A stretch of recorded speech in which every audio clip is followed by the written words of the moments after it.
धीरे धीरे वो भगवान के अंश से उत्पन्न हुए प्रद्युम्न जी जो पल रहे हैं संबरासुर के यहाँ सयाने हो गए। भगवद अंश है, उनको दीर्घ होने में विलंब कहाँ लगे।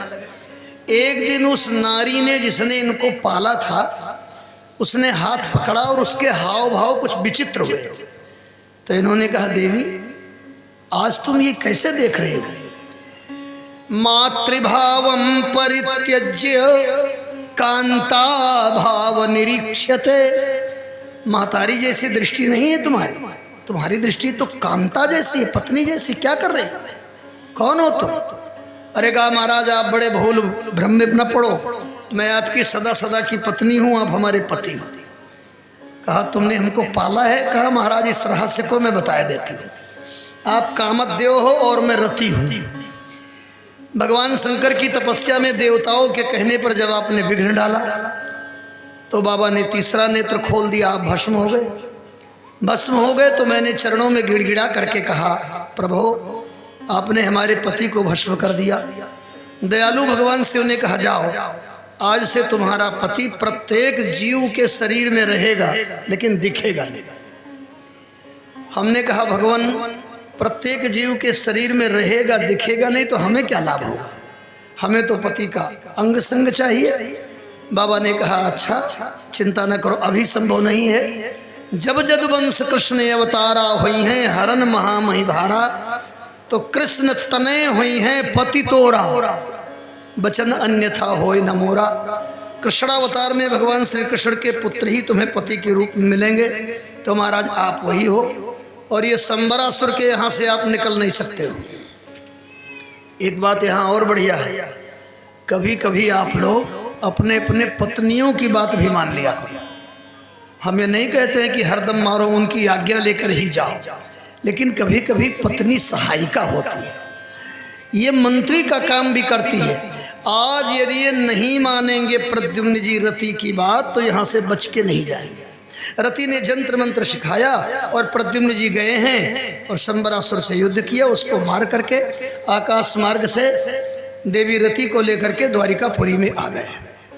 लंबी लंबी भुजा, सांवले सांवले बढ़िया घुंघराले कुंचित केस, सुंदरी नारी के साथ किसी पुरुष को रुक्मिणी जी ने जब देखा द्वारिकापुरी के भव्य आंगन में तो परेशान हो गई, है कौन इतना सुंदर वेश वाला, है कौन और साथ में स्त्री कौन है? मन ही मन में सोचने लगी, नारियों को कुछ न कुछ तो होने ही लगता है। सोचने लगी, मेरा बेटा भी सेवरी घर से गायब हुआ था, जहाँ होगा इतना ही बड़ा होगा, यहाँ होता ब्याह भी हो गया होता और बहू भी आ जाती। और भगवान पीछे खड़े खड़े सब जान रहे हैं, मुस्कुरा रहे हैं, लेकिन बोल नहीं रहे। इतने में नारद जी आए और नारद जी ने कहा, देवी आप ही का बेटा, आप ही की बहू। घर बैठे बैठे बहू को पा करके लगभग 20 साल के बाद वह बालक मिला है। संपूर्ण द्वारिकापुरी में ये समाचार गया, फिर से महामंगल महोत्सव मनाया जाने लगा। इस तरह से भगवान के 100 पुत्र की चर्चा आई। आगे सुखदेव जी ने कहा 16,108 भगवान का ब्याह हुआ। परीक्षित कहते, महाराज इतनी बड़ी कथा कैसे सुनाओगे? 16,108 ब्याह? बोले कुछ फुटकर सुना देते हैं, कुछ थोक में सुना देंगे, इकट्ठे सुना देंगे। अब सुन लो कैसे कैसे हुआ। सत्राजीत नाम का एक राजा, उसने भगवान सूर्य की उपासना किया। इस बीच में बड़ी अच्छी कथा आई, अभी जो हमने चर्चा की उसमें एक बात कह दे, शिक्षा की है। ये तीसरा नेत्र क्या है भगवान शंकर का? भगवान शंकर ने तीसरा नेत्र खोला और कामदेव जरी गया। तो क्या है ये तीसरा नेत्र? सबके पास है, हमारे पास भी है, आपके पास भी है, लेकिन या तो हम लोग जानबूझ के बंद किए रहते हैं या हम खोलने नहीं चाहते। ये तीसरा नेत्र है ज्ञान का नेत्र। यही ज्ञान का नेत्र जिसका खुल गया उसका चरित्र सदैव सुरक्षित रहेगा। अपने घर में तो ये तीसरा नेत्र सबका खुला रहता है। अपने घर में माँ माँ दिखती है, बेटी बेटी दिखती है, बहन बहन दिखती है, बहू बहू दिखती है, लेकिन चौराहे पर तीसरा नेत्र सबका फूट जाता है। दूसरे की माँ बहन बेटी फिर नहीं देख पाते और बस वही अनर्थ हो जाता है। हरदम तीसरा नेत्र खोले रहो। ये वृत्तम यतनेन संरक्षेत, चरित्र की रक्षा करो। जिसका ये तीसरा नेत्र खुला है वही महान है, वही पुरुषोत्तम है। श्री राम जय राम जय जय राम। सत्राजित ने भगवान सूर्य की सेवा किया, पूजा किया। भगवान सूर्य ने एक मणि दे दिया।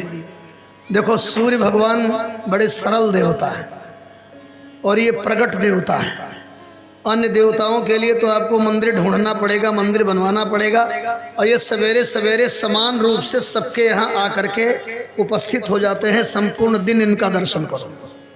कल जब सूर्योदय हो तो फोन मिलाना, अपने पूरी रिश्तेदारी में पूछना आपके यहाँ सूर्य है कि नहीं है, तो बोलेंगे हैं। दिल्ली मिलाओ, वहाँ है सूर्य कि नहीं है, बोले यहाँ भी है। कहीं मिलाओ आप अपने देश में, हर जगह सूर्य मिलेंगे। ये समान रूप से सबको दर्शन देते हैं, नित्य दर्शन देते हैं। एक लोटा जल इनको प्रत्येक सदस्य को प्रतिदिन देना चाहिए। ये भी आप लोगों को पता होगा कि जल से ही बिजली बनती है। जल का प्रपात होता है, बड़े बड़े बहन, बड़ी बड़ी नहरें रोकी जाती हैं और उससे वैज्ञानिक प्रक्रिया के द्वारा विद्युत हम लोग पाते हैं। और इसका अन्वेषण कहाँ से हुआ? वर्षा ऋतु में जब बिजली चमकती थी उसी से वैज्ञानिकों ने लिया और फिर अब ये कोयला और पानी से बनाने लगे। तो ये पक्का हो गया कि जल से ही बिजली बनती है। तो याद रखना, एक लोटा जल जिस परिवार में प्रतिदिन प्रत्येक सदस्य भगवान सूर्य को देते रहेंगे, उस परिवार के सदस्य की कभी बिजली नहीं गायब होगी, अर्थात आंख नहीं खराब होगी। यदि अपने अपने जीवन में विद्युत ठीक करना चाहते हो, नेत्र ठीक रखना चाहते हो, तो एक लोटा जल भगवान सूर्य को दे दिया करो। भगवान सूर्य ने मणि दे दिया सत्राजित को। उस मणि की विशेषता थी 8 बार सोना देती थी मणि, और जहाँ वो मणि रहती थी वहाँ उस राजा की कभी पराजय नहीं होती थी। अब ये मणि पाया तो मणि पहन करके चला और सबसे पहले द्वारिकापुरी गया। भगवान के दरबार में ऐसे ऐसे दिखाने लगा, ये हमारा आपका स्वभाव है, सबका स्वभाव है। कोई नया सामान खरीदे तो मन में होता है लोग इसको जाने और पूछे। अभी आप कहीं मोबाइल ले आओ, किसी मित्र के यहाँ जाओ, कहीं वो ना पूछे आधा घंटा, तो आप अपने कह दोगे अरे वो नहीं है, ये अभी आज लाए। अच्छा अच्छा, तब कहता अच्छा आज लाए, हाँ, बस इतने में उसको संतोष हो गया। और कोई ना पूछे, वो अपने गोंडा जिले की एक बड़ी पुरानी कहावत है, विद्वान लोग कथम सुनाते थे। वो यहाँ एक टेढ़िया पहरी जाती थी पहले, ये बड़ी मधुरता से पुराने पंडित सुनाते थे। तो कोई दाई उनको आज ही लोग कहते थे नहीं नहीं टेढ़िया बनवाई तो कोई पूछे नहीं, बस पूरे गांव में आग लगा दिया। और जब घर जलने लगा तो ऐसे करे इहो घर जला, इहो घर जला। इतने में किसी ने कहा आज ही टेढ़िया कब बनवाई हो? अरे कहा पहले पूछ लेते तो हम आग काहे लगाते। ये जीव का स्वभाव है, कोई भी वस्तु लावे तो उसकी प्रशंसा वो सुनना चाहता है, जानना चाहता है। भगवान ने भी पूछ दिया ये मणि कहाँ मिली, उसने मणि के विषय में सब कुछ बता दिया। ये 8 बार सोना देती है, जहाँ ये रहती है वहाँ कभी पराजित नहीं होता है कोई।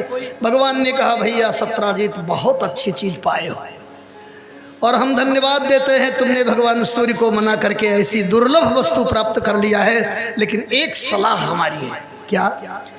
ये मणि दे दो यहाँ के राजा को, और जो इससे 8 बार सोना होगा वो तुमको तुम्हारे घर पहुँचा दिया जाए। सत्राजित को लगा कि द्वारिकाधीश को अच्छा नहीं लगा हमारी तपस्या हम करें और मणि ये लें। अब यही है, जब खोपड़ी पर मौत नाचने लगती है तो गुरु गोविंद माता पिता किसी की बात अच्छी नहीं लगती। इतनी सुविधा कि मणि से जो सोना होगा वो तुम्हारे घर भेजा जाएगा। अरे भाई कोई गाय पाले हो 2-4 गाय, और एक गाय हम मांगें कि भाई ये गाय हमको दे दो, इसका दूध आपको रोज़ हम पहुंचा देंगे, इसका गोबर आपके खेत में फेंक देंगे, लेकिन गाय हम अपने घर रखेंगे, तो देने में क्या आपत्ति है आपको? ये अर्थ है उसका, वो दोनों मिल रहा है। लेकिन दुराग्रही इस जीव ने कहा कि नहीं, ऐसा हम नहीं स्वीकार करेंगे। भगवान का मतलब ये था, जैसे एक लौकिक बात अभी बताएं आपको। खजुरी गांव में किसी के खेत में पेट्रोल का कुआं मिल जाए, मिट्टी के तेल का कुआं मिल जाए, तो क्या तरफगंज के क्षेत्र वाले आपको जीने देंगे?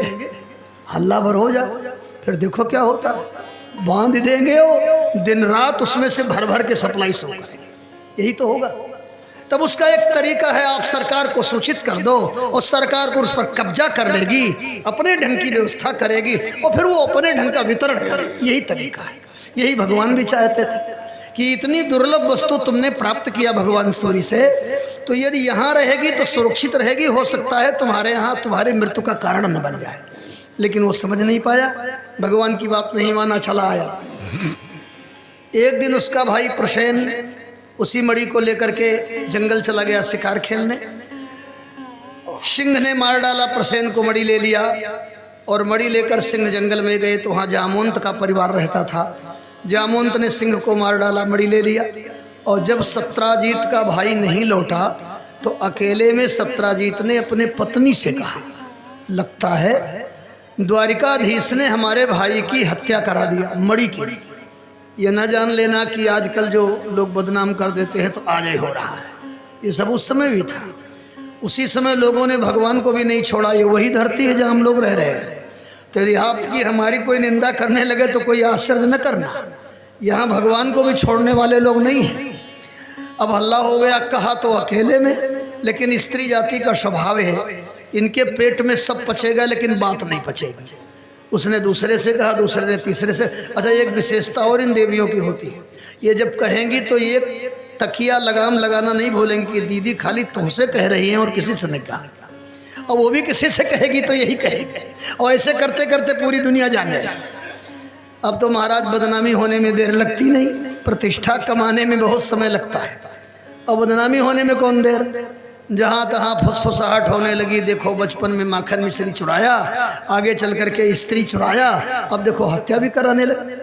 भगवान को कलंक लगा। 2-4 द्वारिका वासियों को लेकर के कलंक मिटाने निकले तो देखा प्रसेन मरा पड़ा है। आगे खून की बूंदें दिखती गई। जंगल में गए, देखा सिंह मरा पड़ा है। और आगे गए तो भालू के बच्चे खेल रहे थे। भगवान ने पूछ दिया, ये मणि कहाँ मिली? जामवंत जी जाग गए और न इधर देखा न उधर देखा, एक घूसा भगवान को मारा। भगवान ने भी सोचा ये बुढ़वा रामावतार में खाली सलाहें देता रहेगा, लड़ नहीं पाया था। और 28 दिन तक लड़ाई हुई। 28वें दिन परमात्मा श्री हरि ने एक तमाचा कलप प्रहारेण ताड़ितस भ्रशम ऐसा मारा कि जामवंत की सारी नसें ढीली हो गई, मुंह से खून गिरने लगा। और तब जामवंत को देखकर भगवान मुस्कुराए। जामवंत समझ गए ये तो हमारे भगवान हैं। बोले प्रभु आप कैसे आए? इन्होंने सारी घटना बताई। जामवंत ने कहा भगवान हम तो पशु योनि में पैदा हुए हैं, ज़्यादा ज्ञान नहीं है। इतना जानते हैं कि कन्या को कोई सामान दे दिया जाए तो उससे लिया ना जाए, तो हम तो ले नहीं सकते। भगवान ने कहा तुम ले नहीं सकते और बिना लिए हम जा नहीं सकते, क्योंकि इसी के पीछे हमें कलंकित होना पड़ा है। जामवंत ने कहा मेरे भगवान बहुत दिनों से हमारा आपका भक्त भगवान का रिश्ता चला आ रहा है, अब रिश्ते में थोड़ी मधुरता आ जाए तो कैसा रहेगा? क्या कहना चाहते हो? बोले महाराज ये हमारी कन्या जामवंती सयानी हो गई है, आप इससे विवाह कर लो और मणि अपने आप साथ में चली जाएगी दहेज में। भगवान ने सोचा अब मणि लेना है तो विवाह करना ही पड़ेगा। तो जामवंती को लेकर के भगवान चले। और एक कथा हमने बचपन में किसी विद्वान से सुना है, वो बहुत बढ़िया है, अच्छा लगता है, वो देवियों के लिए शिक्षाप्रद भी है। यहाँ की देवियाँ जब आधी कथा खत्म हो जाती है तब आती हैं, सारा काम छोड़कर। नहीं सीखने से मतलब क्या है? अपने घर में भी यदि न सीख पाए न बैठ पाए तो मतलब क्या रहा? आएंगे लोग आरती तक सब उपस्थित। हाँ वो यह जन्म होता है तो यह तो बिल्कुल प्रसाद बटे तक लोग आते हैं, अंतिम तक आते रहते हैं। खैर ठीक है, जिसको जब मौका मिले अपने यहाँ तो एक घड़ी आधी घड़ी की भी व्यवस्था है, कभी भी आ जाओ, कोई बात नहीं। श्री राम जय राम, जय जय राम, श्री राम जय राम, जय जय राम, श्री राम जय राम, जय जय राम। भगवान ने जामवंती से कहा देखो जब चलना द्वारिकापुरी में तो मुंह नहीं दिखाना। पहले आप लोगों के विवाह, हम लोगों के विवाह तक तो यही पद्धति रही कि भाई दुल्हन आती थी तो सबसे पहले मुंह सासू देखती थी कुछ दे करके। अब तो बेचारी ससुइये नहीं देख पाती, पूरी दुनिया देख लेती है, वही बेचारी रह जाती है। शहरों में तो सासू भी जाने लगी हैं। कहा क्यों महाराज? भगवान ने कहा देखो द्वारिका वाले कहेंगे कि ये तो भालू की कन्या ले आए, अब कल ये सिंह की कन्या लाएंगे। अभी तक तो मनुष्य की लाते थे, अब तो जानवर की भी लाने लगे।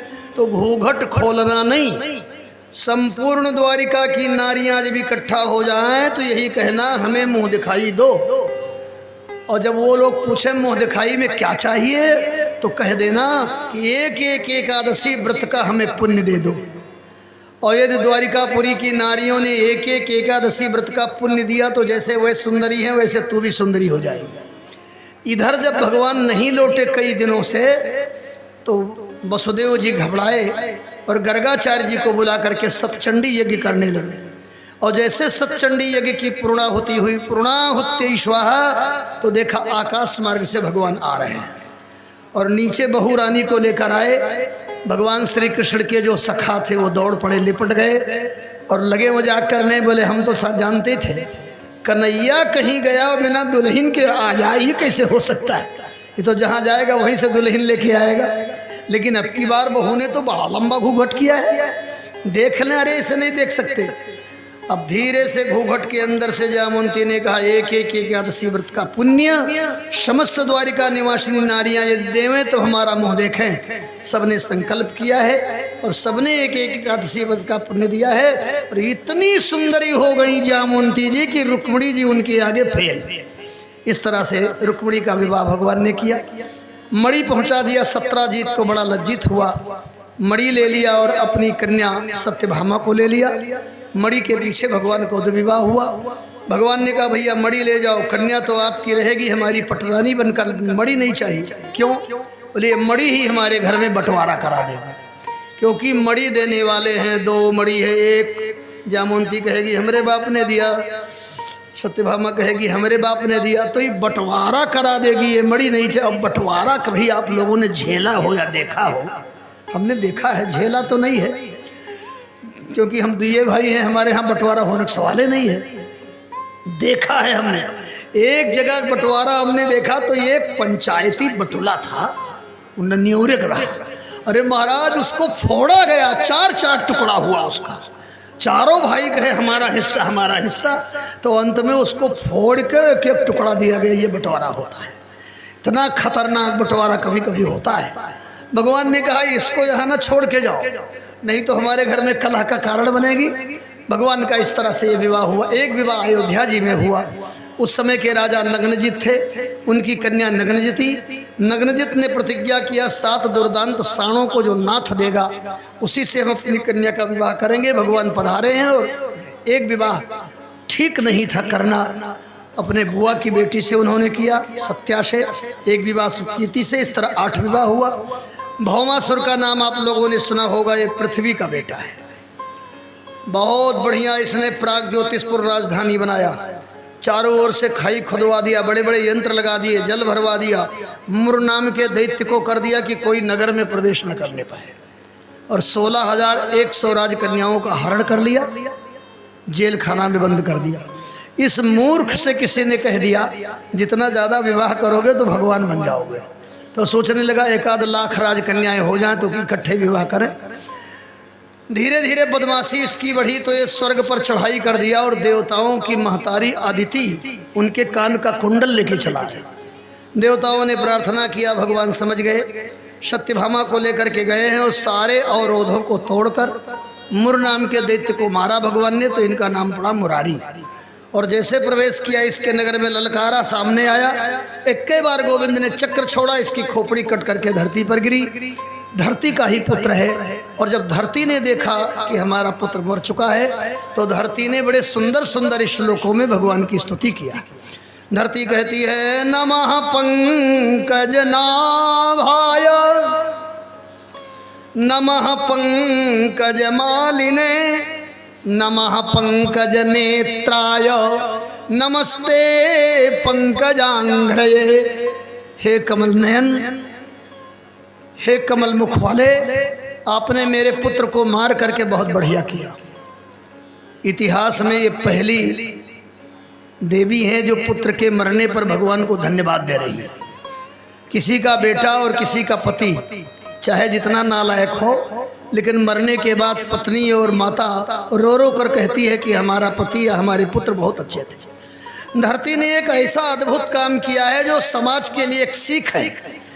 धरती कहती है हमारे अत्याचारी पुत्र को मारकर आपने बहुत अच्छा किया प्रभु, और इससे ये शिक्षा है कि जब दूसरे के बेटे की बुराई को हम उजागर करते हैं और अपने बेटे के बुराई को हम दबाते हैं, तब समाज में कैंसर होता है। हमको अपनी बुराई और अपने बेटे की बुराई नहीं दिखती, अपने परिवार की बुराई नहीं दिखती, बुराई दूसरे की दिखती है। और यही खतरा है, बुराई अपनी भी देखो, अपने बेटे की भी देखो। धरती कहती है प्रभु आपने बड़ा अद्भुत काम किया है। उसके मरने के बाद जो बंदिनी कन्याएं थीं, जेल खाना में बंद थीं, उन्होंने जब नैनाभिराम श्याम को निहारा तो मन ही मन में भगवान को ही पति के रूप में चुन लिया। प्रभु आप हमारे पति बने। और तब भगवान भौमासुर के बेटे भगदत्त को वहाँ का राज्य सौंपा है और समस्त राजकन्याओं को द्वारिकापुरी में ले आए। 16,108 मंडप बनाए, 100, और 16,100 भगवान ने अपना रूप बनाया और सबके साथ में ब्याह किया। अब इस कथा को सुनकर के कदाचित किसी के मन में ये शंका हो जाए कि भाई ये कौन भगवान है। कोई कन्या किसी विपत्ति में हो और उस विपत्ति से उस कन्या की हम रक्षा करें तो प्रस्ताव रख दे विवाह कर ले, ये तो कोई भगवत्ता हुई नहीं। तो इसका समाधान बहुत बढ़िया है। देखो सनातन धर्म में कोई भी लीला भगवान की ऐसी नहीं है जिसका समाधान ना हो। और एक निवेदन और करें, यहाँ जितने पुरुष वर्ग बैठे हैं थोड़ा चला दो भैया, ठंडी भी लगती है और गर्मी भी लगती है। श्री राम जय राम, जय जय राम, श्री राम जय राम, जय जय राम, श्री राम जय राम, जय जय राम, श्री राम जय राम, जय जय राम। अब बंद कीजिए।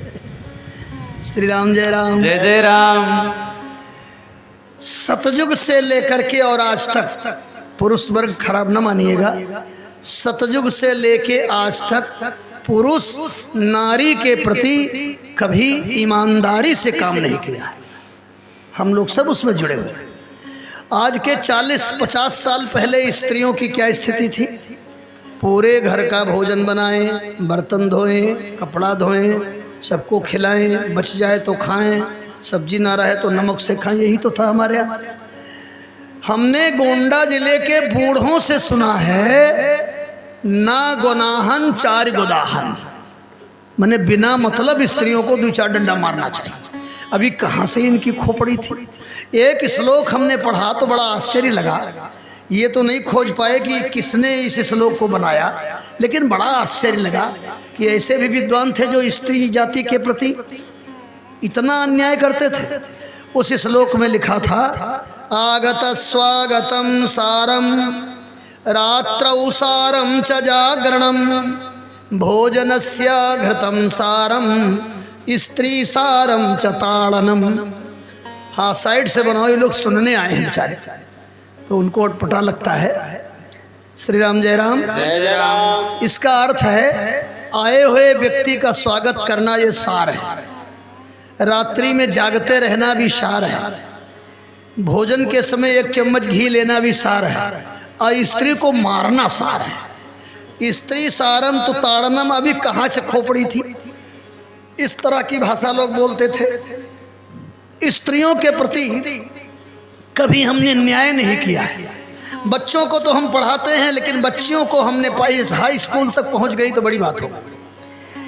ऐसी संकीर्ण मानसिकता, इधर 10-20 साल से चेतना आई है तो कन्याएं भी पढ़ाई जाने लगी और वे भी अधिकारी बनने लगी। इधर चेतनाएं आई हैं।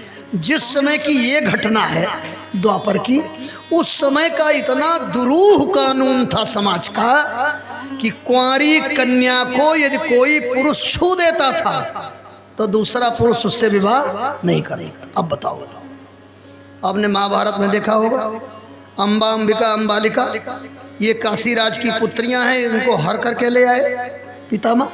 अम्बालिका ने कहा पितामह, मेरा विवाह तो पिताजी ने जयद्रथ से ठीक कर दिया था, आपने मेरे साथ अन्याय किया है। मैं जानती हूँ वहाँ बातचीत भी कर रहे थे वो, और वो तैयार भी था, लेकिन आप हमको हर के ले आए। पितामह ने ईमानदारी से कहा पुत्री जाओ, हमने गलत किया है।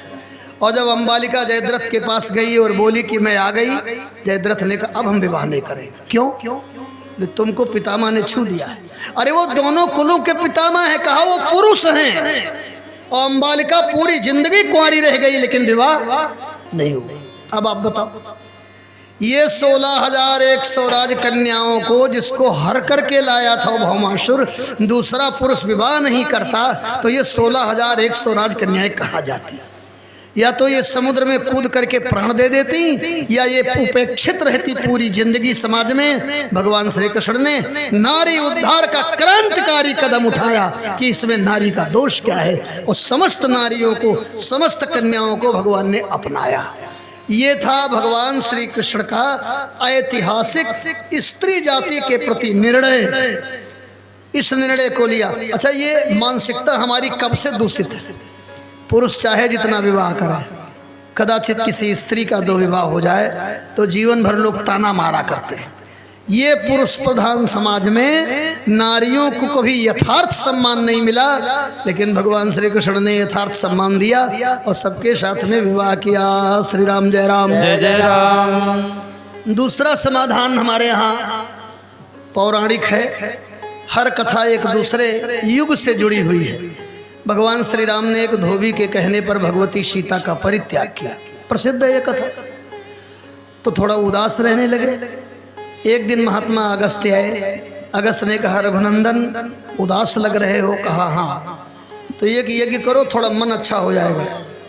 यज्ञ की पूरी तैयारी हो गई, और जब यज्ञ की दीक्षा लेना हुआ तो धीरे से अगस्त्य जी ने कहा, राघव, सनातन धर्म में बिना स्त्री के कोई पूजा पाठ करना मना है। पुरुष भी स्वतंत्र नहीं है, स्त्री भी स्वतंत्र नहीं है। यदि स्त्री है, धरती पर कहीं भी है, तो स्त्री के साथ ही पूजा पाठ किया जाए। या तो स्त्री मर गई हो या विवाह ना हुआ हो, बात अलग है। तो महाराज, आपकी स्त्री जंगल में है, आप जंगल से बुलाइए, तभी आप पूजा पाठ कर पाएंगे। भगवान राम ने कहा, जिस अपवाद के कारण मैंने देवी सीता को त्यागा है, वो अभी भी समाज में फुसफुसाहट है, मैं उनको जंगल से नहीं ला सकता। अगस्त जी ने कहा, तो एक राय मैं और देता हूँ। शास्त्रीय राय है क्या? आपके खानदान में बहुत विवाह करने की परंपरा है। आपके पिता ने भी 3 विवाह किया था, तो एक विवाह कर लो। भगवान राम ने कहा, ये तो और नहीं हो सकता है। एक पत्नी व्रत धरो राजर्ष चरिता शुचि। मैंने व्रत लिया है कि दूसरा विवाह नहीं करूँगा। तीसरा कोई विकल्प? बोले एक विकल्प और है, सोने की सीता बनाई जाए, आपके बगल में बैठाई जाए, आप यज्ञ करो। बोले हाँ महाराज, ये हो जाए। तो सोने की सीता बनाई गई, भगवान के बगल में बैठाई गई, भगवान ने यज्ञ किया और 16,100 यज्ञ किया और 16,100 सोने की सीताएं बनाई गई। ऐसे तो रामायण में लिखा है, कोटिन बाज में अधि प्रभु की ने, करोड़ों यज्ञ किया भगवान ने। और वो सोने की सीताएं जब यज्ञ समाप्त होती थी तो एक मंदिर में रख दी जाती थी। जब भगवान धरती छोड़ के जाने लगे तो वो स्वर्ण की मूर्तियां सीता के रूप में बोलने लगी, महाराज आपके समीप में बैठने का हमें अवसर मिला है, तो क्या मैं मूर्ति तक रहूंगी कि कभी आपकी कृपा भी होगी? भगवान ने कहा, तुम सब कृष्णावतार में राजकन्या हो जाना और तुम्हारा भौमासुर हरण करेगा तो सबके साथ ब्याह करेंगे। तो वही 16,100 सोने की सीताएं राजकन्याओं के रूप में आई हैं और सबके साथ में भगवान ने विवाह किया है। एक शास्त्रीय समाधान, वेद में 1,00,000 मंत्र है जिसमें 80,000 मंत्र कर्मकांड के हैं। कर्मकांड खत्म कर दिया जाए तो वेद कुछ नहीं रह जाएगा। और 16,000 मंत्र उपासना कांड के हैं और 4,000 मंत्र ज्ञान कांड के हैं, जिसको उत्तर मीमांसा कहा जाता है, जो वेदांत है। तो ये 16,000 मंत्र जो उपासना के हैं, यही 16,000 मंत्र भगवान की पत्नियां हैं, भगवान वेद है। 16,000 ये मंत्र और 108 उपनिषद के मंत्र, यही भगवान की पत्नियां हैं, 16,108।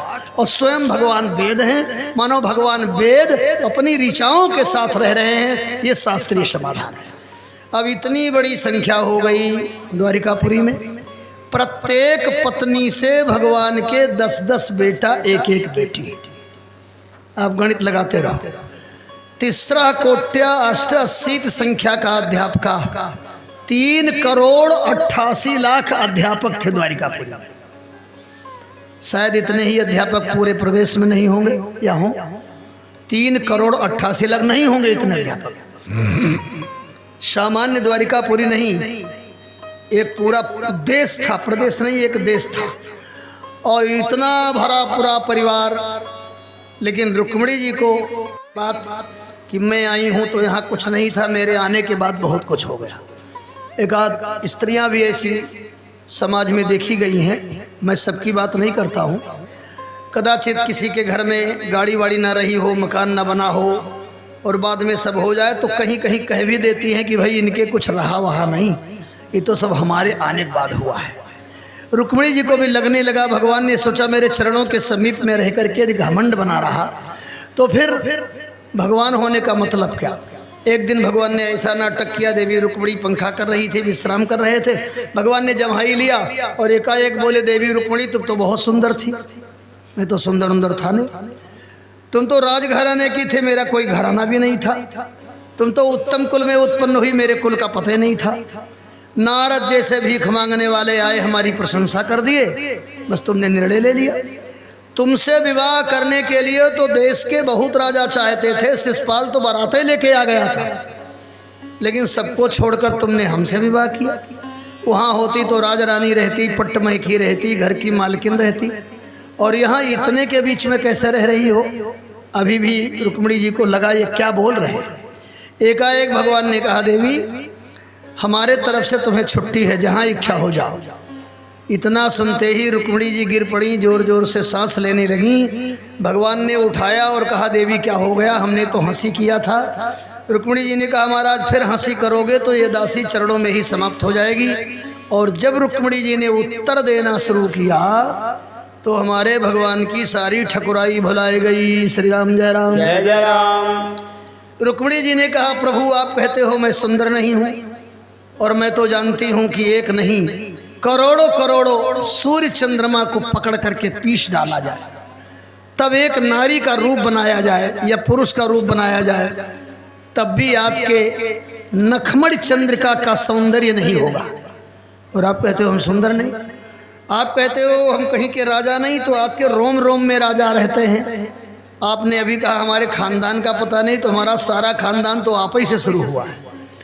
और एक बात और आपने बड़ी विचित्र कह दिया कि नारद जैसे भीख मांगने वाले हमारी प्रशंसा कर दिए, तो हे स्वामी आपको कब धनियों ने जाना है, आपको जब जाना है तो संतों ने जाना है। शकल भुवन मध्य निर्धनास्ते धन्यानि उसति हृदय सम श्री हरेर भक्ति रेखा हरिमप निज लोकम सर्वथाथो विहाय। पूरे संसार में जो निर्धन है संत है वही आपको जान पाते हैं। और जब एक एक का उत्तर देना शुरू किया तो भगवान ने कहा देवी परिस्थिति कुछ इस तरह से थी कि स्त्री जब कोई भी कन्या विदा होती है तो रोती है, लेकिन तुम्हारा जब हमने हरण किया तो तुम रोई नहीं। तो हमने सोचा लो कोई ऐसी भाषा बोले थोड़ा रो, तो देखो रोती हो तो कैसी लगती हो, अच्छी लगती हो। आज पता लगा कि रोती हो तब भी अच्छी लगती हो। रुक्मिणी जी ने कहा महाराज कभी अब दोबारा ये प्रयोग न करना। हमारे गुरुदेव भगवान कहते थे कि इस कथा को बीच में लाने की ज़रूरत क्या थी, ये वृद्धों के लिए है। गृहस्थी में कुछ नोक झोंक होना चाहिए। ऐसा जब हो जाता है तो थोड़ा प्रेम बढ़ता है। जैसे आपकी पत्नी बूढ़ी हो गई हो, बूढ़ा बूढ़ी बैठे, तो बूढ़े आदमी कभी पत्नी को कोई पुरानी बात कह के चिढ़ाए दे, और चिढ़ाए दे थोड़ा रोए वोए ले, अभी नहीं कि कथा सुन के जाए बस चिढ़ाने शुरू कर दे, तब तो और लड़ाई हो जाएगी। मैंने कभी काल तुम्हारे नैहर में ये था या बारात लेके गए तो ऐसा कुछ ऐसा बोल दो जिससे वो चिढ़ जाए, तो थोड़ा प्रेम बढ़ जाता। बाद में मना भी लीजिए बूढ़ा को, ऐसा नहीं कि बस वो चिढ़ ही रहे कई दिन तक। तो गृहस्थी में थोड़ा आनंद लेने के लिए भगवान ने कहा कि ऐसा भी होना चाहिए। इस तरह से द्वारिकापुरी में भगवान नवीन नवीन लीला करते हैं। छोटे छोटे बच्चे खेलते खेलते एक बार द्वारिकापुरी किसी कुएं के पास गए, उसमें एक बड़ा विचित्र जीव देखा, गिरगिट। दौड़े दौड़े आए महाराज मैंने एक जीव देखा। भगवान गए अपने पीताम्बर को डाला और पीताम्बर के सहारे वो गिरगिट निकल कर बाहर आया और स्वस्थ मनुष्य के रूप में खड़ा हो गया। भगवान कहते हैं तुम कौन हो भाई? कहा महाराज मेरा नाम नृग है। जब कभी दानियों का नाम आपके कान में आया होगा तो हमारा नाम जरूर आया होगा। मैंने बहुत गायों का दान किया, और ऐसी गाय का दान नहीं किया महाराज। एक आध बार लोग दान करते हैं। देखिए दान जब भी करने का भगवान मौका दें तो ऐसी वस्तु खरीदना जो आपको अच्छा लगे। अयोध्या जी में एक मर गया सस्ता वस्त्र भंडार, वहाँ बस चले जाओ कह दो दान करना है, तो न जाने कहाँ से 1.5 बित्ता का अंगूछा रखे रहता था। दान के लिए वही निकाल देता था। अब ऐसे दान से क्या लाभ। एक आदमी बीमार पड़े, बोले पंडित जी को बुलाओ, क्या करना, गौदान करना। बोले जल्दी बुलाओ, क्यों? बोले गाय मरे तो उन्हीं के दरवाजे पे मरे। और तब से प्रसिद्धि हो गई मरी बछिया बभनन्ना। अब ऐसा दान करने से क्या मतलब है। नृग कहता है मैंने ऐसी गाय दान नहीं किया। पयस्वनी तरुणी रूपशीला गुणोपपन्ना कपिला हेम श्रृंगी न्यायार्जिता रूप्य खुराम सबत्साम दुकूल माला भरणा ददावहम। मैंने ऐसी गाय दान किया। पयस्वनी तरुणी माने जवान गाय, रूपवान गाय, बछड़े वाली गाय, दूध देने वाली गाय। फिर ये तुम्हारी दुर्दशा क्यों हो गई? महाराज एक ऐसे ब्राह्मण की गाय मैंने दान कर दिया जो अपने पैसे से उसने खरीदा और हमारे गाय के झुंड में चली आई। जिसको मैंने दिया वो लेके जा रहा था, जिसकी गाय थी वो आ रहा था, दोनों लड़ गए। ये हमारी गाय, उसने कहा हमारी गाय। लड़ते लड़ते हमारे पास में आए, हमारे मुंह से निकल गया खबरदार ब्राह्मण, धरती पर जितने ब्राह्मण हैं सबको मैं ही तो गाय देता हूँ, तुमको भी दिया होगा। उसने कहा खबरदार, मैं वो ब्राह्मण नहीं हूँ दान लेने वाला, मैंने अपने परिश्रम की कमाई से खरीदा था। अब तो महाराज मैंने हाथ जोड़कर कहा भगवान 100 गाय ले लो, क्षमा कर दो। कहा मैं दान लेते नहीं हूँ। मैंने कहा 1000 ले लो, उसने मना कर दिया। दोनों को हम निर्णय नहीं दे पाए, सिर हिलाते रहे, हमारी मृत्यु ही। जमराज ने पूछ दिया पहले पुण्य भोगो कि पाप। हमने कहा पहले पाप ही भोग लें, और बस नीचे गिरे गिरगिट हुए। आज आपका आशीर्वाद मिला, अब हम जा रहे हैं वैकुंठ। वो नृग तो वैकुंठ चला गया। अब भगवान ने अपने परिवार को बुलाया, पूरे यदुवंशियों को, और बहुत अच्छी बात कहा, वो हमारे आपके सीखने लायक है। भगवान यदुवंशियों के बीच में कहते हैं, कान खोलकर सुनो। स्वदत्ताम परदत्ताम वा ब्रह्मवृत्तिम हरे चजः षष्टिवर्ष सहस्राणाम विष्ठायाम जायते कृमि। स्वदत्ताम माने स्वकन्याम दत्ताम, कन्या को दिया हुआ संकल्प किया हुआ धन, पुरोहित को संकल्प किया हुआ धन, पंडित को संकल्प किया हुआ धन, गुरुजी को संकल्प किया हुआ धन, जो अपने घर में रख लेता है 60,000 वर्ष तक उसको टट्टी का कीड़ा बनना पड़ता है। षष्टि वर्ष सहस्राणाम विष्ठायाम जायते कृमि। इसलिए जो संकल्पित वस्तु हो, चाहे वो कन्या को दिया गया हो, और चाहे गुरु को दिया गया हो, चाहे पंडित को दिया गया हो, उसको अपने घर में नहीं रखना चाहिए। देख लो, ये बेचारा एक भूल से गाय का दान कर दिया तो इसको गिरगिट होना पड़ा। हाथ जोड़ लिया समस्त द्वारिका वालों ने। श्री भगवान की बड़ी मधुर लीला है। भगवान के पुत्र जिनका नाम अभी आपने सुना प्रद्युम्न, और अभी आपने पहले सुना कि प्रद्युम्न में विवाह किया रति से। प्रद्युम्न के एक बेटा हुआ जिसका नाम हुआ अनिरुद्ध, और अनिरुद्ध का 2 विवाह हुआ, और दोनों में हुआ युद्ध।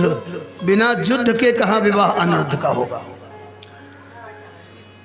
श्री राम जय राम, जय राम, श्री राम जय राम, जय जय राम, श्री राम जय राम, जय जय राम, श्री राम जय राम, जय जय राम।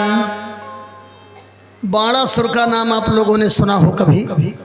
1000 भुजा थे इसकी, और एक दिन भगवान शंकर को मनाने के लिए ये 500 मृदंग ले आया, एक साथ है बजाने लगा। और जब 1000 भुजा है तो लाभ लेने लगा, और शिव तांडव गाने लगा। धिमिन धिमिन धिमिन धनन मृदंग तुंग मंगला ध्वनि क्रम प्रवर्तित प्रचंड तांडवास्य कदा निलिंप निर्झरी निकुंज कोठरे बसन विमुक्त दुर्मत सदा शिरस्थ मंजलिम बहन बिलोल लोल लोचनो ललाम भाल लगनक शिवेति मंत्र मुच्चरन कदा सुखी भवाम। बाबा प्रकट हो गए वरदान देने में। तो ये 2 देवता आगे है, ये हैं ब्रह्मा जी शंकर जी। आगे क्या होगा ये वही जाने, लेकिन इनको तो 2 शब्द पर PhD किए हैं। प्रकट हो गए बरम्ब्रूही। अरे कहा महाराज पहले बैल बुलाओ। बाबा ने कहा बैल से वरदान मांगो कि हमसे? बोले नहीं, बैल बुलाओ। बैल आगे बोले इस पे बैठ जाओ। बैठ गए। अब हाथ जोड़ करके कहा बैल पे बैठ के हमारे नगर के चारों ओर चक्कर लगाते रहो। बोले बाबा ने कहा वरदान मांग रहे हो कि ड्यूटी लगा रहे? बोले नहीं, यही इच्छा है। अब बरम्ब्रूही कहा तो ये मस्त कहने हैं। अब बैल पे बैठ के चक्कर लगा रहे हैं। बाणासुर की एक बेटी थी जिसका नाम था उषा। उसने रात्रि में स्वप्न में देखा कि मेरा विवाह भगवान के नाती से हो रहा है। सवेरे सवेरे सखियों के बीच में बोली, उसकी एक सखी जादूगरनी थी, वो पलंग सहित अनिरुद्ध को उठाए के ले आई। बाणासुर को पता चला मेरे घर में किसी पुरुष का प्रवेश, तो बांध दिया अनिरुद्ध को। नारद जी वीणा बजाते पहुंच गए द्वारिकापुरी में। जय हो द्वारिकाधीश। आइए नारद जी, देश दुनिया का क्या समाचार है। नारद जी ने कहा, प्रभु इतना बेटा बेटी न पैदा करो कि पता ही न चले कौन कहाँ है। अरे बोले क्या हो गया, पहले का है बुझाते हैं। आप पता करो आपका नाती अनिरुद्ध कहाँ है। गुप्तचरों ने कहा वो तो 6 महीना से गायब। नारद जी ने कहा वो तो बंधे हुए हैं बाणासुर के यहाँ, चलो उनको छुड़ा के लाओ। भगवान श्री कृष्ण चले हैं, साथ में बलराम जी चले हैं, और जैसे पहुँचे ललकारा, दौड़ा दौड़ा बाणासुर गया। भगवान शंकर से कहा चलो लड़ो, इसी दिन के लिए वरदान मांगा था।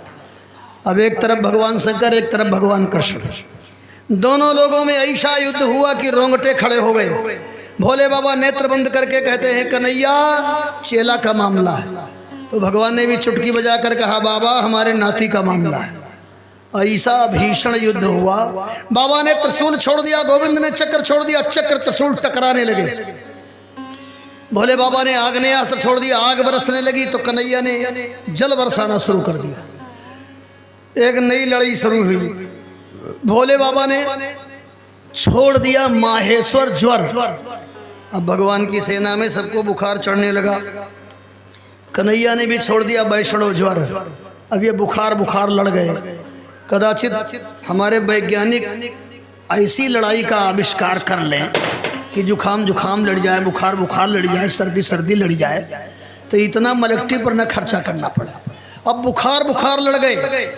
वैष्णव ज्वर ने पटक दिया माहेश्वर ज्वर को। माहेश्वर ज्वर लगा चिल्लाने, नमामि त्वाम अनंत बाहो अनंत शक्तिर नमोस्तुते। भगवान ने कहा, माँ भय जरे, चिंता न करो, तेरे द्वारा की हुई स्तुति से बुखार पीड़ित प्राणी को यदि कोई अभिमंत्रित करके जल देवेगा तो स्वस्थ हो जाएगा। भगवान ने सोचा ये कब तक बुखार जुखाम लड़ते रहेंगे। भोले बाबा पर कन्हैया ने चला दिया जरम्भड़ा अस्त्र। अब बाबा चुटकी बजावा और जम्हाई ले, और भगवान ने बाणासुर की भुजाओं को काटना शुरू किया। 4 भुजा बजी तो बाबा ने कहा, मेरा चेला है, मारो ना। भगवान ने कहा, मारना वैसे भी नहीं है, क्योंकि ये प्रहलाद के कुल में पैदा हुआ है। बहू रानी को विदा करा के आ गए। द्वारिकापुरी में फिर से आनंद मनाया जाने लगा। एक बिटिया यहाँ कोई आओ, छोटा टुकड़ा सुनो, सेंधा नमक लाना, ये नमक ना लाना। श्री राम जय राम जय राम। पौंड्रक नाम का एक राजा था। उसने अपने आप को भगवान घोषित कर दिया। हमारे देश में लगभग 122 भगवान थे, इसमें कुछ मर गए, कुछ जेल में हैं। अभी भी शायद 108 या 109 भगवान हैं। जो 10-20 हज़ार चेला बना लेता है वो अपने आप को भगवान कह देता है। इन भगवानों से आप थोड़ा दूर रहिएगा। लेकिन ये हम लोगों की भी गलती है। ये चोला बदल के भगवान बन के आते हैं। हम इतने श्रद्धालु होते हैं, बहू बेटी सबको ले जाते हैं उनके आश्रम में, कहते हैं भगवान की सेवा करो। अरे जीव कभी भगवान हो सकता है? जीव कभी ईश्वर हो ही नहीं सकता है। एक किसी ने 10,000 चेला बनाया और अपने गुरुजी से बोले, गुरुजी हम भगवान बन जाएं। गुरुजी ने कहा, आज रुक जाओ। अरे बोले, आज की बात नहीं कर रहे हैं, आप आज्ञा करो तो बन जाए। गुरुजी ने कहा, बन जाओ, लेकिन एक निवेदन है। क्या? बोले, एक श्लोक है भगवान के विषय में, वो सब लोग जानते हैं, शांताकारम भुजगशयन। पढ़े हो? चेला ने कहा, इसका अर्थ क्या है? बोले, शयन, सांप के ऊपर भगवान शांत आकार से सो रहे हैं। यही अर्थ है? का यही अर्थ है। गुरुजी ने कहा, आज तुम्हारे कमरे में रात में 2 सांप छोड़ देते हैं, तो शांति से सो जाओ। अरे कहा, गुरुजी शांति तो छोड़ दो, पूरी रात बैठना पड़ेगा। बोले, तब तुम भगवान कहाँ बनोगे? पौंड्रक बन गया भगवान। बड़ा बड़ा मंच लगाने लगा, मित्रता कर लिया काशी नरेश से, नकली गरुड़ बना लिया, नकली भुजा बना लिया, और महाराज होने लगा चढ़ावा। क्योंकि हमारे देश में नकली पूजा ज़्यादा है, असली भले रह जाए। अभी ढोंग करके देख लो, इतनी बड़ी भीड़ लगेगी, भले थोड़े दिन भीड़ लगे। नवाबगंज के पास अरहरिया बाबा, न जाने कितना भीड़ लगा के चला गया जाएंगे सब ऐसे, ये बहुत दिन तक चलने वाले नहीं हैं। और ये देवियाँ हमारी भोली भाली होती हैं, ये तुरंत अपना भीड़ लगा देंगे वहाँ, पति की बात नहीं मानेंगी, परिवार की बात नहीं मानेंगी, बाबा कह दें तो देखो पक्का है। अब लगाने लगा भीड़, वो महाराज चढ़ोतरी होने लगी, खोपड़ी पर मौत आई। इन भगवानों से हमें कोई आपत्ति नहीं है, घर घर में भगवान हो, लेकिन मजे की बात है ये गीता हमारा पढ़ेंगे, रामायण हमारा पढ़ेंगे, हमारे भगवान की निंदा करेंगे। एक मिले इधर नवाबगंज के पास में डॉक्टर A.K. पांडे हैं, कमिश्नर साहब, वहाँ हम बहुत कथा किए। उनके पिताजी थे, वो कहाँ रहे हो, उनके पिताजी किससे दीक्षित रहे हो? वो सतपाल महाराज। सतपाल महाराज। अब वो सतपाल महाराज की बड़ाई करें, खैर हम नहीं बोले। तो एक दिन हमको भी आया क्रोध, हमने कहा बुलाओ अपने सतपाल महाराज को, हम उनको भगवान दिखा देंगे। तो फिर आप दिखा देंगे? हम कहा हाँ। फिर कैसे दिखाएंगे? हम कहा तुमको कहे बताए, बुलाओ उनको। उनको कहे, हम कहा पहले उनको हमसे मंत्र लेना पड़ेगा। हमें मंत्र लें, हम दिखाते हैं कि नहीं दिखाते। अब वो मुंह बनाए रहे। हम कहा देखो ये सब न करो, सही भगवान हमारे अयोध्या में बैठे, हम लोग नज़दीक है अयोध्या के, कितने भाग्यवान हैं, जब चाहे साइकिल उठाए पहुंच जाए मोटरसाइकिल से। ऐसे परमपिता परमात्मा श्री हरि को छोड़ करके नकली भगवान के पीछे पीछे दौड़ना, ये बहुत बड़ा धोखा है। श्री राम जय राम। जय जय राम। काशी नरेश से उसने कहा मामला तो बढ़िया चल रहा है, पुजावा भी खूब आ रहा है, ये कै भय है क्या? बोले भाई यही लग रहा है कि वो द्वारिका वाला। काशी नरेश ने कहा द्वारिका वाला तो भगोड़ा है ना, देखो भाग गया कि नहीं भाग गया। पत्र लिख दो, तू नकली हो मसली है। अब देखो खोपड़ी पे मौत आ गई। उसने एक पत्र लिखा और दूत से कहा जाओ कह दो तुम नकली हो मसली है। दूत द्वारिकापुरी गया, भगवान से कहा हम आए हुए हैं, कहाँ से आए हो? बोले श्री श्री 1008 श्री पौंड्रक भगवान के यहाँ से आए हैं। अच्छा, हमारे लिए क्या आज्ञा है? उसने कहा तुम नकली हो और हमारे भगवान असली हैं। तो हमको कहा क्या है उन्होंने? बोले यही कहा है कि शंख चक्र फेंक दो, हमारी शरण में आ जाओ। भगवान ने कहा जाओ अपने भगवान से कह देना शंख चक्र उन्हीं के खोपड़ी पर फेंकेंगे, अलग फेंकने से तो कोई लाभ है नहीं। अब जब आकर के दूत ने बताया तो बेचारा घबराया, दौड़ा दौड़ा गया। काशी नरेश से कहा वो तो आ रहे हैं, अब क्या होगा? काशी नरेश ने कहा भाई मजे तुमने उड़ाए हैं तो मुसीबत कौन झेलेगा? अब भगवान तू बने हो तो जेल कौन जाएगा? और इतना दिन तक पुजवाए हो, अब क्या होगा? अब महाराज हमारे भगवान पहुँचे, जैसे पहुँचे तैसे वो भी नकली भुजा खट खट खट खट गड़ उड़ने लगा। एक के बार गोविंद ने चक्कर छोड़ा और उसकी खोपड़ी कटकर नीचे गिर गई। भगवान खत्म। श्री राम जय राम। जय जय राम। काशी नरेश लड़ने आए, हमारे मित्र को मार दिया। काशी नरेश की भी खोपड़ी भगवान ने काट दिया। काशी नरेश के आंगन में खोपड़ी गिरी। काशी नरेश के पुत्र का नाम था सुदक्षिण। सुदक्षिण ने देखा मेरे पिता को मार दिया, वो तांत्रिक यज्ञ करने लगा, भेड़ा भैंसा काट के स्वाहा। उस तांत्रिक यज्ञ में से जलता हुआ अंगारा निकला। क्या करें? आचार्य ने कहा जाओ द्वारिकापुरी का सत्यानाश कर दो। अब वो अंगारा चला और जैसे द्वारिकापुरी पर मड़राने लगा, भगवान ने चक्र से कहा भगाओ इसको।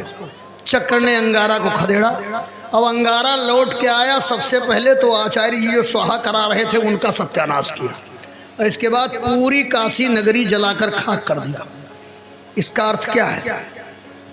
ईमानदारी से यदि कोई व्यक्ति सद्मार्ग पर चल रहा है तो किसी तंत्र मंत्र में ये शक्ति नहीं है कि ऐसे व्यक्ति का कुछ आघात करा सके। गलत होंगे आप तो बात अलग है, और सच्चे रास्ते पर चल रहे हैं तो तंत्र मंत्र जंत्र कुछ नहीं कर पावेगा। श्री राम जय राम। जय जय राम। इस तरह से एक भगवान का उद्धार कर दिया, पौंड्रक का उद्धार कर दिया। एक बंदर था जिसका नाम था द्विविद। सुखदेव जी कहते हैं नरकस्यासीत सखा कश्चित द्विविदो नाम बानरा।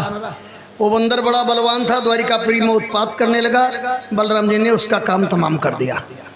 बलराम जी एक बार वृंदावन आए हैं, रासलीला किया, यमुना जी नहीं आई तो कर्षण कर लिया।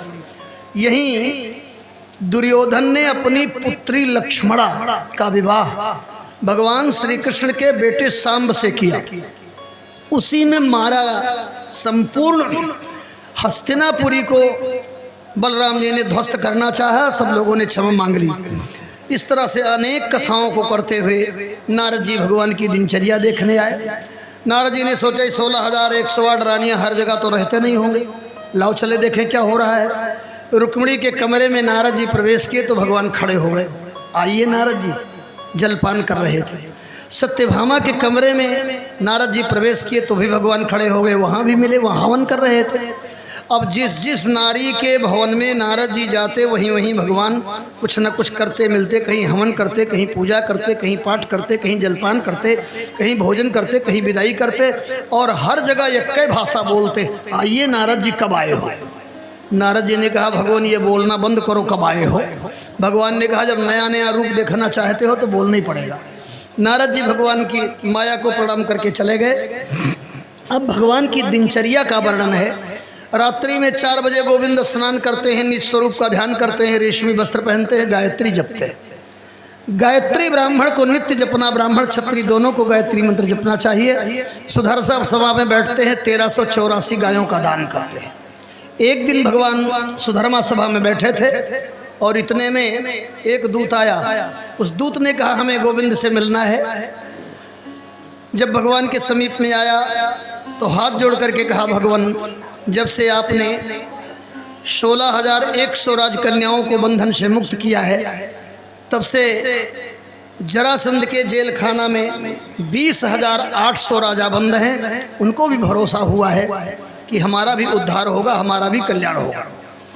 उन समस्त राजाओं ने सामूहिक प्रार्थना भेजा है। ये श्लोक जो मैं बोलने जा रहा हूँ, ये 20,000 राजाओं ने सामूहिक प्रार्थना किया है भगवान से। और ये भागवत का बड़ा ही प्रसिद्ध श्लोक है, इसको याद कर लेना चाहिए और हरदम इसको गुनगुनाना चाहिए। 24 घंटे में 10-20 बार तो इस श्लोक को पढ़ ही लेना चाहिए। ये समस्त राजाओं ने भगवान के चरणों में प्रार्थना किया। कृष्णाय वासुदेवाय हरये परमात्मने प्रणत क्लेशनाशाय गोविंदाय नमो नमः। इसका अर्थ है हे कृष्ण, हे वासुदेव, हे हरि, हे परमात्मा, हे प्रणत क्लेशनाश करने वाले हे गोविंद, आपको नमस्कार है।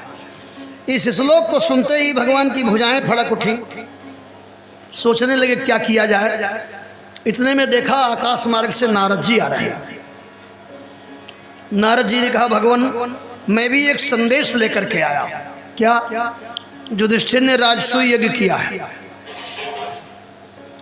और राजसूय यज्ञ का प्रथम निमंत्रण आपको भेजा है। आपको पूरे परिवार के साथ वहां चलना है। बात कुछ ऐसी थी कि राजा बनने के बाद युधिष्ठिर एक दिन पश्चाताप करते हुए माता कुंती के पास गए। प्रणाम करके बोले मैया, जिन भगवान ने महाभारत जैसे विशाल सम्रांगण में हमको जीत दिलाई, जो भगवान हमारे पग पग पर खड़े रहे, उन भगवान के लिए हमने क्या किया? कुछ किया हमने? और ये कितनी बढ़िया बात है, ये आप लोगों को भी सोचना है कि जो भगवान जन्म दे दिए मनुष्य का हमको धरती पर, उनके लिए हमने क्या किया। यदि ऐसा नहीं सोचता है कोई जीव, केवल संसार की बात सोचता है, तो अपने आप के साथ धोखा कर रहा है। क्या करना चाहते हो बेटा?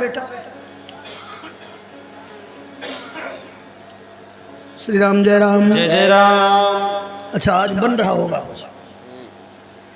कह दो तनी मौन हो के काम करें, डांटो न ज्यादा, वो लोग काम में लगा है बेचारे।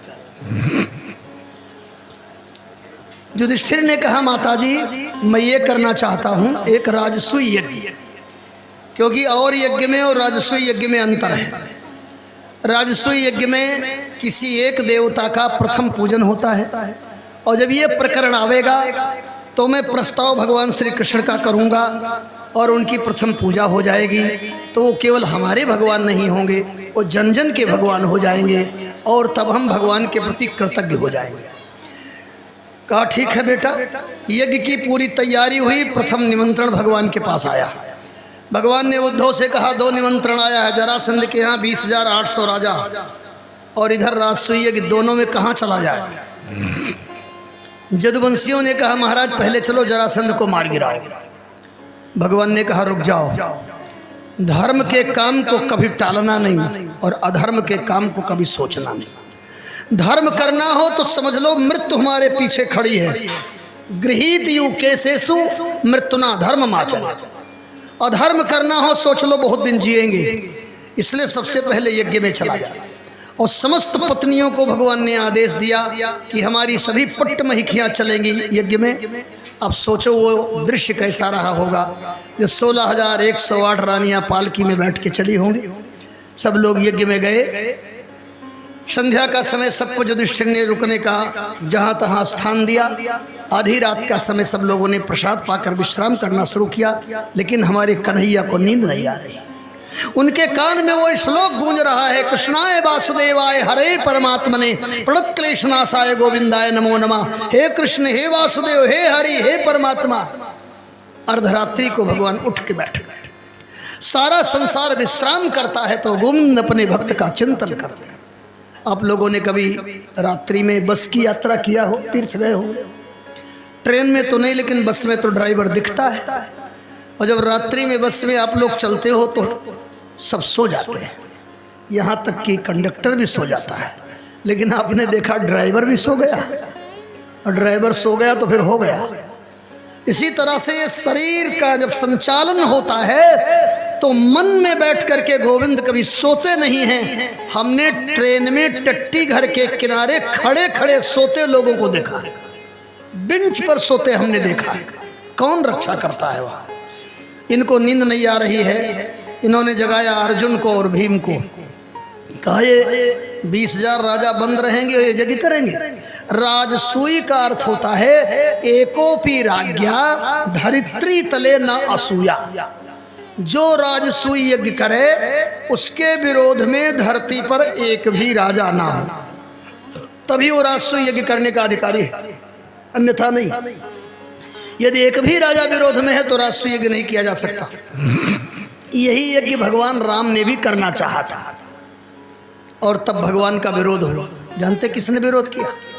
संपूर्ण तैयारी राजसूय यज्ञ की अयोध्या की धरती पर हो गई, और जब यज्ञ की दीक्षा लेना हुआ तो पीछे से आवाज आई, मैं इस यज्ञ का विरोध करता हूँ। लोगों ने देखा ये कौन विरोध करने वाला है, तो भरत जी। भगवान राम ने कहा भरत तुम विरोध करते हो? कहा हाँ। आश्चर्य लगा। वशिष्ठ ने कहा भरत तुम विरोध करते हो? 14 वर्ष तक जो भरत भगवान श्री राम के विरह में नंदीग्राम में धरती खोद के तपस्या कर रहे हो, वो विरोध करे? भरत जी से पूछा गया धरती खोद के को तपस्या कर रहे हो, धरती पर बैठ के क्यों नहीं? भरत जी ने कहा धरती पर बैठूंगा तो अपने प्रभु की बराबरी हो जाएगी, वो भी तो धरती पर ही चल रहे हैं, तो तुम कब बैठोगे धरती पर? भरत जी ने कहा जब हमारे आराध्य सिंहासन पर बैठ जाएंगे तब हम धरती पर बैठेंगे। जो कभी बोले नहीं भगवान के सामने,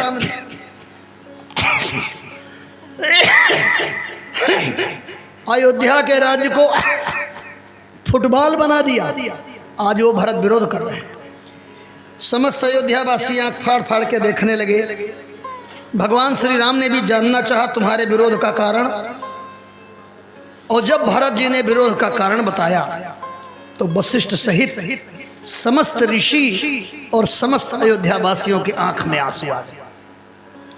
भरत जी ने रोते रोते भगवान श्री राम से कहा प्रभु, कभी इसने आपके सामने निगाह नहीं उठाया, लेकिन आज एक पीड़ा हमारे हृदय में है। मैं आपसे पूछ रहा हूँ, जिस खानदान की पुत्र वधू जंगल में रह करके अपने पुत्रों को पाल रही हो, वहां के राजा को राजसूय यज्ञ करने का अधिकार कहाँ से आया? भगवान राम ने हृदय से लगा लिया और तब राजसूय यज्ञ न करके अश्वमेध यज्ञ किया। वही राजसूय यज्ञ करने जा रहे हैं युधिष्ठिर। अरे इतने राजा बंद रहेंगे? तीनों लोग ब्राह्मण का वेश बना के गए। जरासंध सवेरे सवेरे 12 ब्राह्मणों को भोजन कराने के बाद ही भोजन करता था।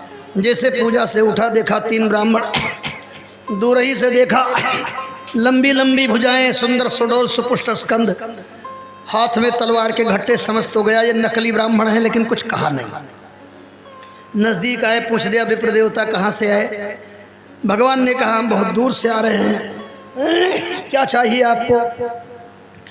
भगवान कृष्ण ने, वासुदेव ने कहा महाराज कोई हमारे गहरे नथु खरे ब्राह्मण है नहीं, और 2-3 खुराक सीधा से हमारा काम चलने वाला भी नहीं है। ये देना ही है तो 3 बार कहो, जो हम मांगेंगे वो मिलेगा। जरासंध ने सोचा भिख मंगे की औकात कितनी, अरे 2-4 हज़ार मांग लेगा, 2-4 कुंटल मांग लेगा, और क्या मांगेगा भाई। भीख मांगने वाला क्या मांग लेगा, कोई राज मांग लेगा। हाँ हाँ मिलेगा मिलेगा मिलेगा। भगवान ने कहा युद्धम में देहि राजेंद्र, हम युद्ध की भीख चाहते हैं। जरासंध ने कहा तब तो परिचय देना पड़ेगा। भगवान ने कहा मैं वासुदेव कृष्ण, ये हमारे बुआ का बेटा अर्जुन और ये बुआ का बेटा भीम। ठहाका लगा के हंसने लगा जरासंध। कहा अच्छा, हमारा भी नियम है, भगोड़ा से हम कभी नहीं लड़ते। तुम भागने वाले, तुम कब से लड़ने लगे। और ये कल का छोरा अर्जुन क्या लड़ेगा, भीम हो जाए। भीम को भागवत में लिखा है ब्रकोदरा, बहुत अच्छी शरीर थी, पेट बहुत बड़ा था। भीम में और जरासंध में लड़ाई हुई, एक गदा मारा भीम ने जरासंध को, और जब जरासंध ने एक गदा घुमा करके भीम को मारा तो भीम दौड़े दौड़े आए, भगवान से बोले जग्गिए में रहते तो अच्छा रहा। क्या हो गया, अरे बोले महाराज क्या बचाई, एक बार और घुमा देता तो हमारी छुट्टी हो जाती। भगवान ने कहा भीम लड़ते हो लेकिन लड़ना नहीं जानते। अरे महाराज अब कैसे लड़ूं, पैतरे बदलता हूँ, दांव खेलता हूँ, गदा मारता हूँ। बोले ऐसे नहीं, लड़ते लड़ते कभी हमारी ओर भी देख लिया करो। और यही शिक्षा आप लोगों के लिए भी है, अपने घर गृहस्थी का काम करते करते आधा घंटा भगवान को भी याद कर लिया करो। दिन रात उसी में न लगे रहो गधा की तरह। जो आधा घंटा समय नहीं निकालता है वो ठीक नहीं, वो मनुष्य नहीं है। अब की बार भीम गदा तो मारते हैं, जरासंध को देखते हैं भगवान को, और वैसे भगवान ने तुरंत एक तिनका लिया, बीच से फाड़ दिया। समझ गए ऐसे नहीं मरेगा। पकड़कर जरासंध के दोनों पांव को बीच से फाड़ दिया। जन्म भी इसका ऐसे ही हुआ था।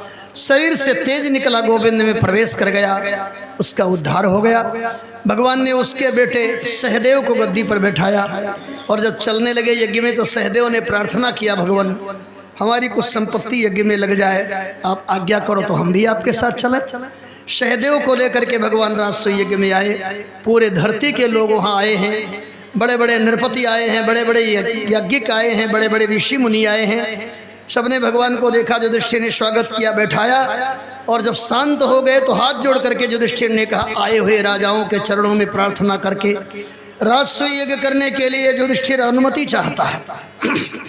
इस यज्ञ में किसी एक देवता को प्रथम पूज्य किया जाता है, कृपा करके आप लोग बताओ सबसे पहले पूजन किसका किया जाए।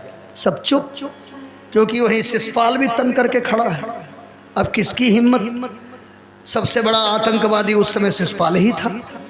अच्छा आप लोग बताओ, कल कथा आपने सुना है, कोई बेचारा बारात लेके गया हो, दुल्हा बन के गया हो, और न जाने कितना मनसूबा सोच के गया हो, न जाने कहाँ कहाँ बाल कटवाया हो, न जाने कहाँ कहाँ जूता खरीदा हो, और बिना ब्याह हुए ही लौटना पड़े, तो क्षमा करेगा कभी? वो भगवान को देखा तो जल भुन गया कि फिर आ गया, खड़ा हो गया तन करके, कोई बोले तो हमारे सामने। इतने में पीछे से आवाज आई, मैं एक प्रस्ताव करूं। ये कौन थे भाई? ये सहदेव थे। कौन सहदेव? नकुल सहदेव नहीं, वही जरासंध का बेटा सहदेव। हाँ बोलो, आप बोलो। बोले मैं यही कहता हूं कि सबसे प्रथम पूजन द्वारिकाधीश भगवान कृष्ण का ही होना चाहिए। और इतना बोला नहीं, लोगों ने ताली लगा दिया। शिषपाल ने कहा बैठ, तेरे बाप को मरवा दिया तो पूजा करवाता है। सहदेव ने कहा बाप को मारा तभी तो हमने जाना ये भगवान है। इनके शरीर से तेज निकला, हमारे पिताजी के शरीर से इनके शरीर में प्रवेश कर गया, तभी हमने जाना कि ये भगवान है। और हमने अनुभव किया है, अनुभव से बोल रहा हूं कि यही भगवान है।